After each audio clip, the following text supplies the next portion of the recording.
cosplay segment, and this month we're going to talk about sewing patterns and basically how they work.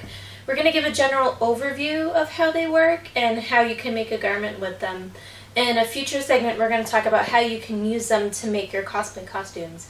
And the reason is you kind of need if you've never used them before, you kind of need a foundation of how they work, how the instructions work, how they're meant to be used, and then from there you can use them to make your cosplay costumes, because the designs and things you see people wearing in a lot of anime and even a lot of science fiction recreation type things, there aren't really patterns out there. That is becoming a little better, because if you see here, like, this is totally Once Upon a Time, and this is Game of Thrones, and I think I have a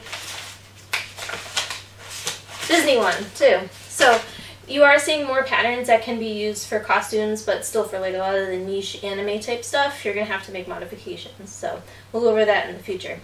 Now, sewing patterns you can buy at Joann's and pretty much every fabric store. They have books, catalog books that you can look in, and then you find the 4-digit number, and then you go into the cabinet and pull out the ones that you want. Now, for buying sewing patterns, do not buy them at full price. They retail for about like $15. You don't want to do that. Even when they're 40% off every day at like Joann's, wait till they go on sale. Check the flyers. It tends to be towards the end of the week, or it could be a full week depending on what sales promotion is going on. But they can be marked down to $2, $1, $4 for Vogue patterns, which tend to be more expensive. Buy your patterns then, and you can stock up too, which is pretty cool. If there's a local fabric store near you, like an independently owned one, sometimes when they have patterns that are discontinued, they'll throw them in a bargain bin for $1 or $2, so you can stock up on those too. Now, when you're picking out the pattern, you want to make sure you buy the right size. They usually come in 2 sizes, sometimes 3 if there's also a kid's version with it.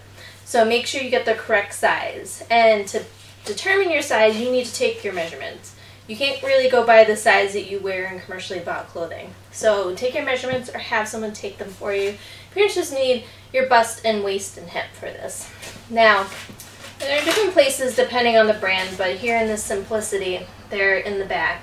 And you follow your measurements and pick out the size that works best for you. And what that means is you want to take the biggest size that would fit your biggest measurement. I hope that makes sense. So like, if proportionally your hips are bigger than your bust and your waist, you want to pick whatever size hip is that number size, and use that as your starting point. Because you can always make things smaller. It's always easier to make things smaller. It's pretty much impossible to make things bigger when you already have the fabric cut, because you can't make fabric magically grow bigger once you've cut it. So that's really important, so you don't waste fabric and waste time. So, and if you're not sure, you can always do a mock-up, which we're going to talk about more in the future segment as well, which basically means make it out of cheap fabric that you're not going to use the actual costume or garment out of, so that way you can make sure it will fit you. Now, there's a lot more awesome information on the back here that you'll definitely need. We'll start at the top, where it tells you the fabrics that you should use for the different designs that are in the pattern. It tells you what notions you need, things like zippers, hooks and eyes if you need buttons or snaps or bias tape, those types of things. And then it gives you the fabric breakdown, length breakdown of each design. And when I talk about each design, this one's actually not a good example because it's almost the same thing. Let's see, this one. So this one here, actually the piece is taken out, but there's a shirt and like a jumper and a jacket and pants. So each one is labeled by a letter, and on the back each letter will have that corresponding length of fabric you need. Now, fabric comes in 2 widths, generally speaking, 45 inches and 60 inches. If you're not sure what the length is of something that you're getting, it usually will say so on the bolt, but the person who's cutting your fabric can check for you. Sometimes there's things in between, like sometimes you see 54 inches or 58 inches, but most of the time it's 45 or 60 inches. So make sure you know what the width of your fabric is, because if it's a smaller width, you probably need more length to have more fabric. So once you have all the things that are needed on your pattern, then you're ready to kind of get started. So this is the one I'm actually going to use. And when you pull it out of the package, I usually haven't used yet, there's instructions on paper, and then the pattern pieces in tissue. And this is what you cut out, and these are what you follow to make things happen. So the instructions, they start with an illustration of each of the garments you can make with this pattern, and then it shows you all the pieces that go with it, and each piece is numbered for your to make things easy for you. Make this up a little bigger. And what it will indicate is each piece can work for one garment, or it can work for several of the garments, depending on what you're making. So since I'm making C, which is this longer one that actually girl's wearing the jumper, so that was pretty cute, I'm going to cut out everything that has a C next to it. So 8 through 14 have C. And actually I already cut everything out, which was a pain. So you basically just open up the tissue for the pattern pieces and you cut it out. And just, it's kind of hunting to find everything that works for you, for your pattern. So these are my pieces. I know it's quite a few.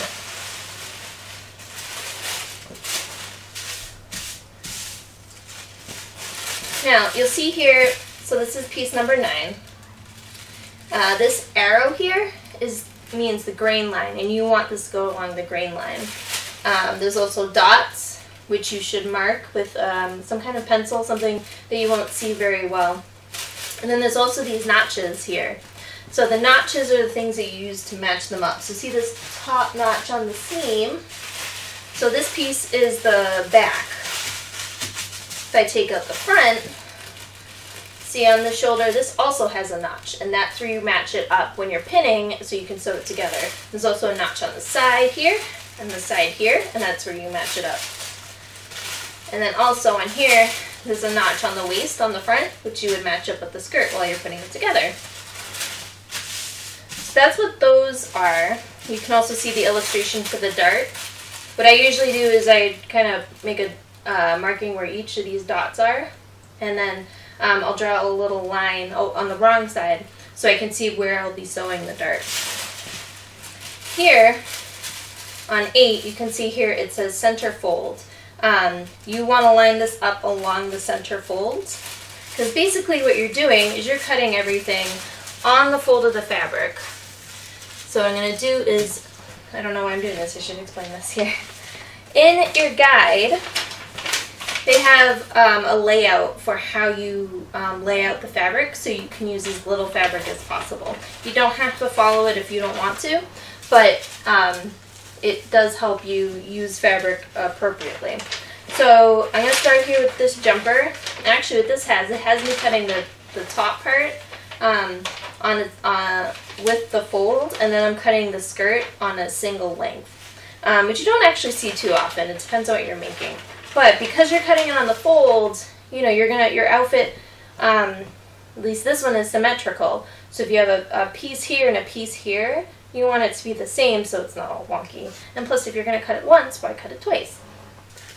So if you notice, what I did when I cut it out from the pattern is there's a lot of like extra room around the outside. Don't cut your pattern perfectly out of the tissue for the first time. Just kind of cut around it, because you're just going to have to cut it again when you're actually cutting the fabric. So I'm going to follow this guide. And I kind of have everything backwards.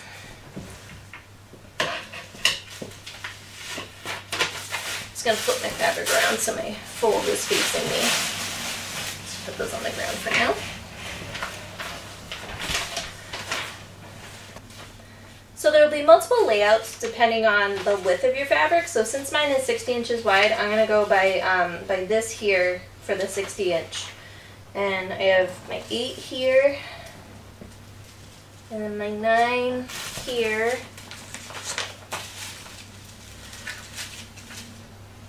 and then my 13.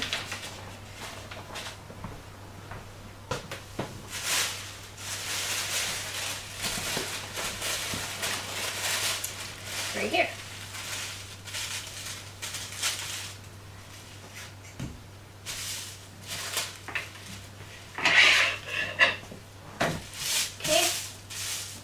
And then the next step is to pin them in place. And when I pin them, I like to start with the corners. And then as I go,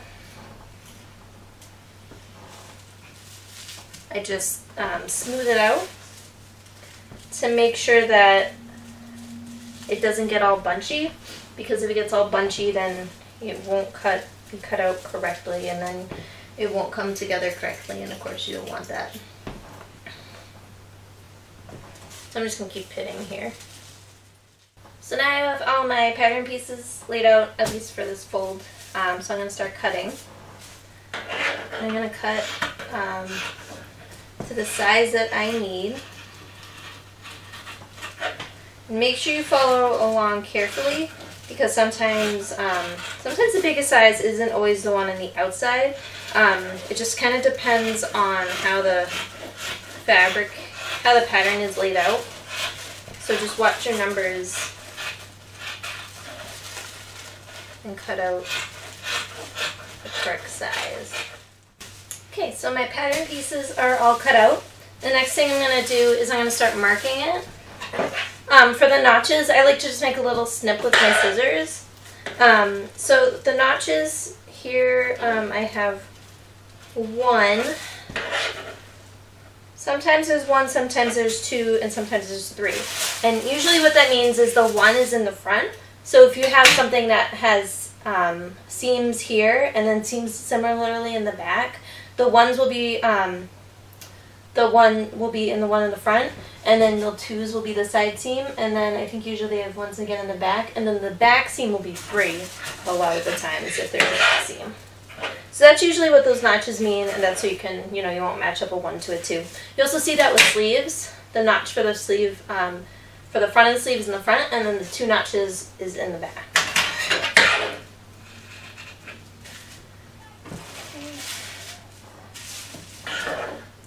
And then make sure you cut the notch at the correct size if there's a difference in sizing along something that's the same cut for all the sizes. And don't go too far, but also don't make it too small that when you start putting stuff together you can't find it.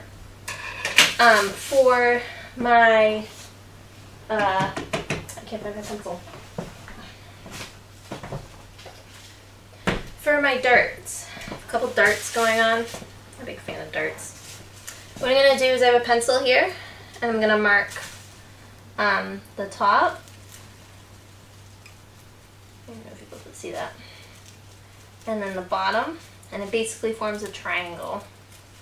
And then I'll have to unpin this. Oops, I missed a notch.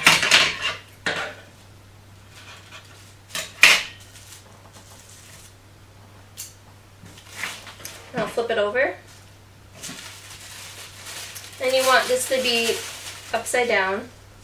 If it wasn't already, sometimes you have to cut pieces upside down according if you're following the instructions they have. And then I'm going to just mark them again. Okay. And then I'm just going to draw a light line like that. I forgot to mention, when you're cutting fabric, you want to do it from the wrong side. So the right side will be on the inside, so that way if you do have to make markings, that wrong side is already there for you to work on. So at this point, my next step would be to cut out the rest of my pattern pieces, but you don't need to see that because it's boring. So once all my pieces are cut out, I'm going to start following the instructions. So the instructions starts with A, which is the top, which I'm not making, and then the P is the pants, which I'm not making. So I'm going to find C. So C starts here on page 3. And you just follow the instructions. And they'll also have helpful tips in here as well for sewing. It tells you what the green line is, and then what the, when you're sewing, the special things you need to do in place, how to make adjustments if needed. And it gives you instructions for cutting and special sewing notes. When you're looking at these, generally the wrong side is the shapes that are not filled in all the way, and then the shapes that are filled in are the right side. So make sure you're paying attention to that for your instructions. So what I'm going to do is just follow this along here as I make my garment. So it starts with the top that I do stay stitching and then put in the darts. Sew that together, and then the skirt is sewn together separately with the pockets. And then you put it together in the end following the instructions. It's kind of boring to put together by video, so as I make this I'm going to take pictures and put it on our website so you can check it out. But that's a basic overview of how sewing patterns work. If there's a specific costume you want to make and want to use patterns for but aren't sure where to start, let us know and I'll look into it, and we'll cover that in our next segment when we talk about how you can use these sewing patterns to help make your cosplay costumes. So you can send us the podcast at AnimeCons TV or let us know on Twitter or Facebook. These links are here. And if you have any cosplay questions, let us know and we'd be happy to answer them for you. See you next time.